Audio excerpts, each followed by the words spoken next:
ਤੁਹਾਡੀ ਸਦਾ ਜਗਦੀਆਂ ਜੋਤਾਂ ਵਾਲੀ ਮਾਤਾ ਤੁਹਾਡੀ ਸਦਾ ਜੈਕਾਰਾ ਸ਼ੇਰਾ ਵਾਲੀ ਦਾ ਬੋਲ ਸਾਂਝੇ दरबार की जय। सारे कर लिया तिलक इनको भी दे दो पीछे तिलक ਇੱਥੇ ਇਹ ਪਿਆ ਇਹ ਦੇ तिलक सारे दे तिलक लगा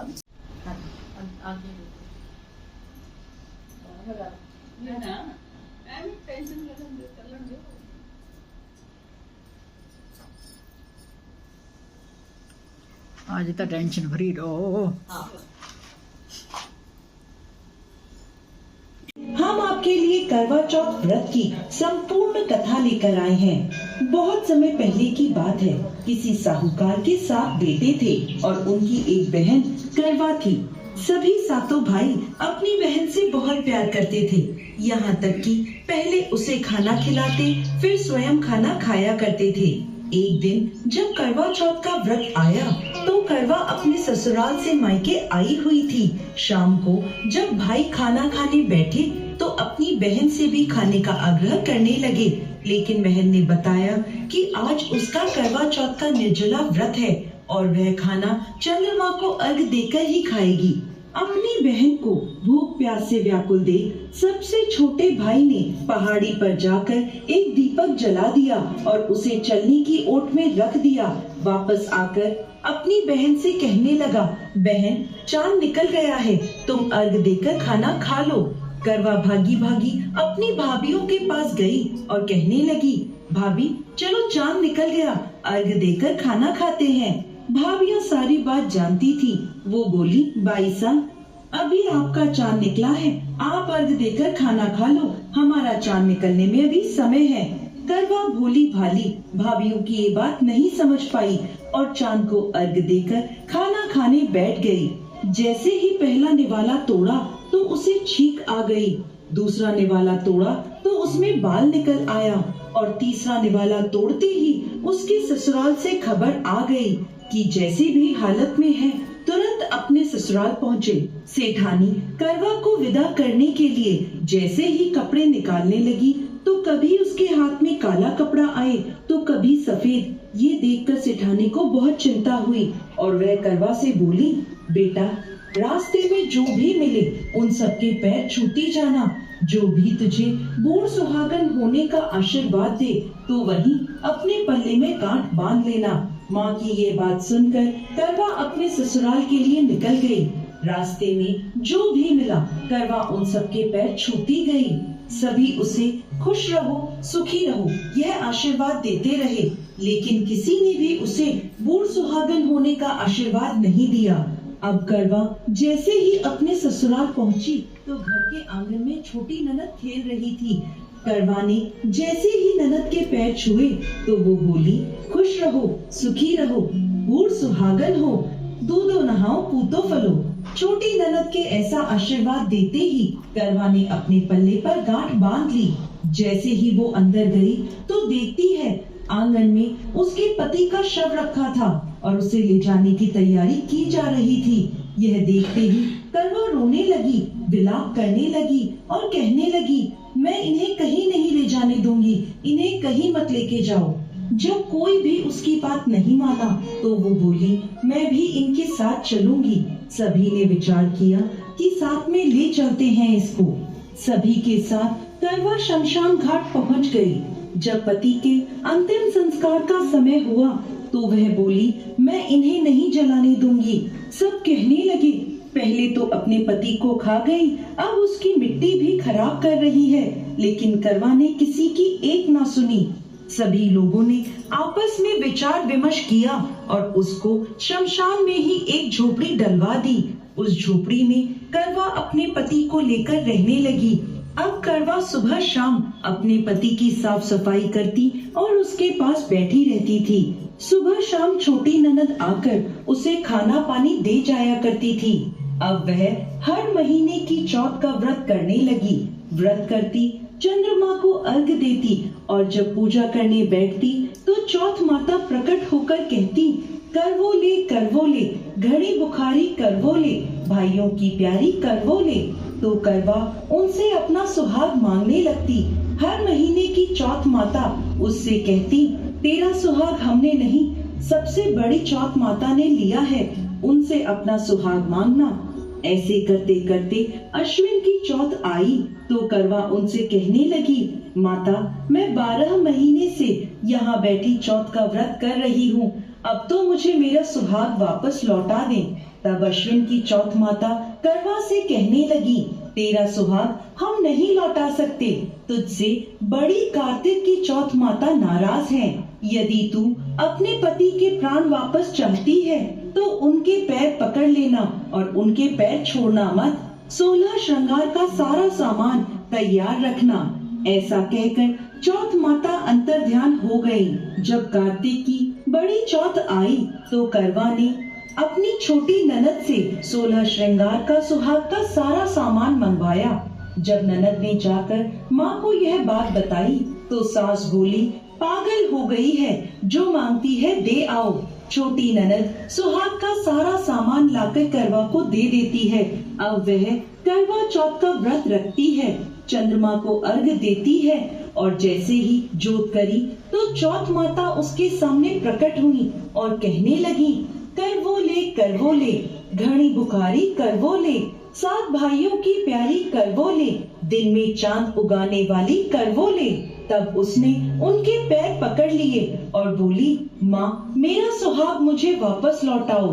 ये सुन चौथ माता बोली, अरे तू तो बहुत भूखी है, 7 भाइयों की प्यारी है, तुझे सुहाग का क्या काम। तो करवा कहने लगी, नहीं माता, मुझसे बहुत बड़ा पाप हो गया, मेरे सुहाग को मुझे वापस लौटा दो माता। मैं आपके पैर तब तक नहीं छोड़ूंगी जब तक आप मेरा सुहाग मुझे वापस नहीं लौटाती। यह सुनकर चौथ माता ने करवा से एक एक कर सुहाग का सारा सामान मांगा और करवा उन्हें सारा सुहाग का सामान एक एक कर देती गई। तब चौथ माता उससे कहने लगी, तुझे जरूर व्रत करने की सारी विधि सब बात कोई समझा के गया है। तो करवा कहने लगी, माता मुझे तो हालात ने सब कुछ समझा दिया है, आप बस मेरा सुहाग मुझे वापस लौटा दें। तब चौथ माता ने अपनी आँखों से काजल निकाला, उंगलियों से मेहंदी और मांग से सिंदूर निकालकर उसे करवे में घोल दिया और उस जल से उसके पति को छींटा लगाया। छींटा लगते ही उसका पति जीवित हो गया। जाते जाते चौथ माता उसकी झोपड़ी पर लात मार गई, जिससे उसकी झोपड़ी महल में बदल गई। करवा के सब सुख आनंद हो गया। शाम को जब छोटी ननद भाभी के लिए खाना लेकर आई तो देखती है कि भाभी की झोपड़ी तो कहीं है ही नहीं, उसकी जगह एक बड़ा सा महल खड़ा है। उधर करवा खिड़की में बैठी छोटी ननद के आने की प्रतीक्षा कर रही थी। छोटी ननद को आता देख करवा दौड़ी दौड़ी उसके पास गई और कहने लगी, देखो भाई साहब, आपका भाई जीवित हो गया। घर जाओ और माता जी से कहो कि गाजे बाजे के साथ हमें लेने आए। छोटी ननद दौड़ी दौड़ी माँ के पास गई और कहने लगी, माँ भाई जीवित हो गया। माँ कहने लगी, अब तक तो वो भाभी ही थी, अब तेरा भी उसके साथ साथ दिमाग खराब हो गया है। तो वह बोली, नहीं माँ, मैंने अपनी आँखों से देखा है, भाई जीवित हो गया है। ये सुन माँ और बेटी दोनों गाजे बाजे के साथ अपने बेटे और बहू के पास पहुँचे। बेटे को जीवित देख सास बहू के पैर छूने लगी और बहू सास के पैर छूने लगी और कहने लगी, माताजी देखो आपका बेटा जीवित हो गया। तो सास बोली, बहू मेरा बेटा नहीं, तेरा पति जीवित हो गया। मैंने तो साल भर पहले ही इसका अंतिम संस्कार कर दिया था, ये तो तेरे भाग्य से वापस आया है।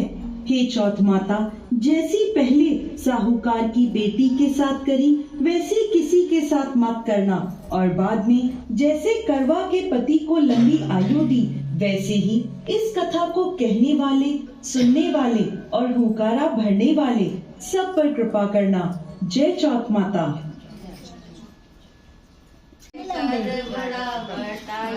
पढ़ेंगे जितना जावे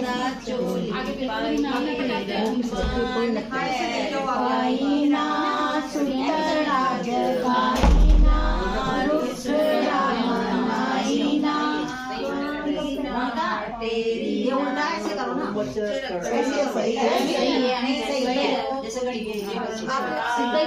सर्व सुहागन करवड़ा लेकर बराबर टाइए जब बंदा चोली पाइए बैन पर पाई ना सुसड़ा जगाई ना रूठड़ा मनाई ना सेलड़ा धोई ना सुईच धागा पाई ना अगुड़िए करवड़ा लेकर सुहागन करवड़ा लेकर बड़ा बटाया जब बंदा चोली पाया।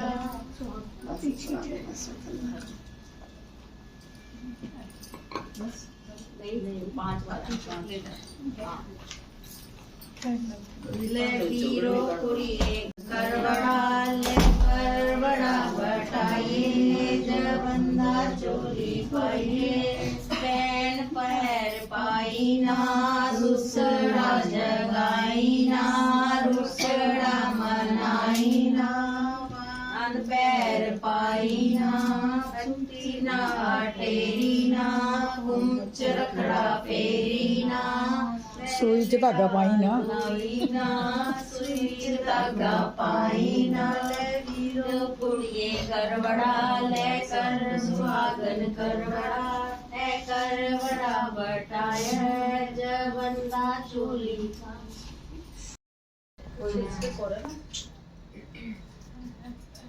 ले कर बड़ा मेरी माता आज मैं ही है दामी नहीं ना लिखी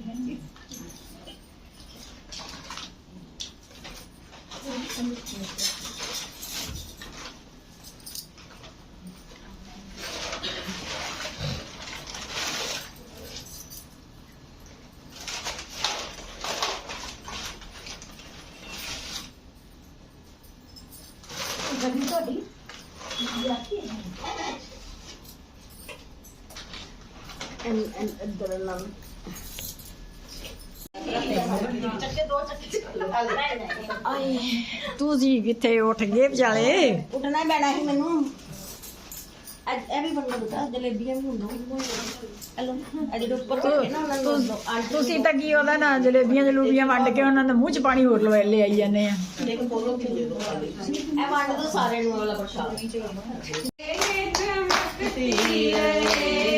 ਦਮਕਤੀ ਰਹੇ ਚਮਕਦੀ ਰਹੇ ਦਮਕਤੀ ਰਹੇ ਅੰਬੇ ਮਾਂ ਐਸਾ ਵਰਦਾਨ ਦੋ ਅੰਬੇ ਮਾਂ ऐसा वरदान दो मैं सुहागन रहूं उम्र भर के लिए मैं सुहागन रहूं उम्र भर के लिए मेरे नाक की नथनी चमकती रहे मेरे नाक की नथनी चमकती रहे चमकती रहे दमकती रहे चमकती रहे दमकती रहे चमकती रहे उम्र भर के लिए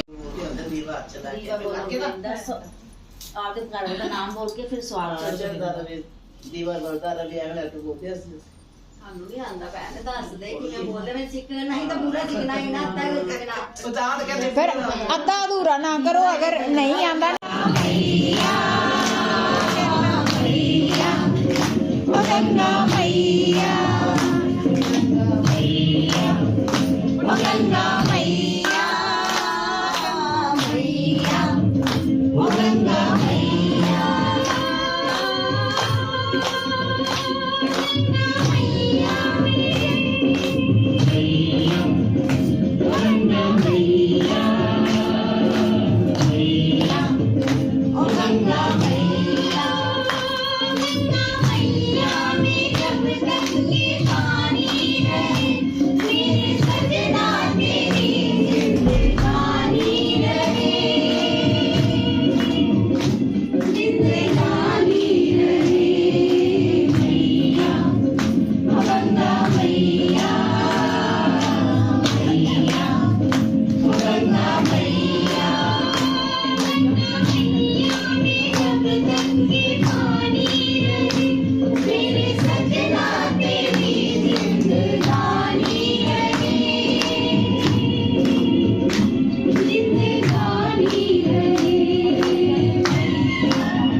10%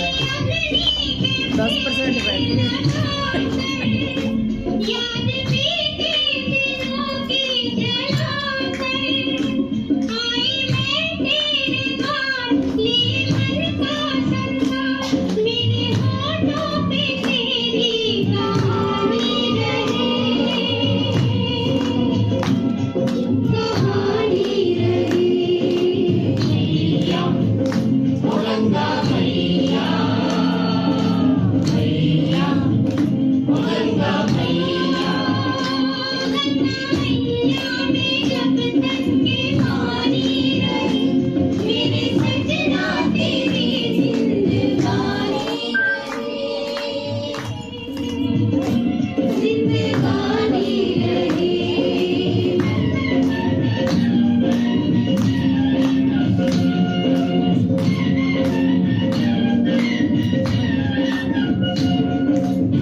हो गया गंगा मैया जय हो।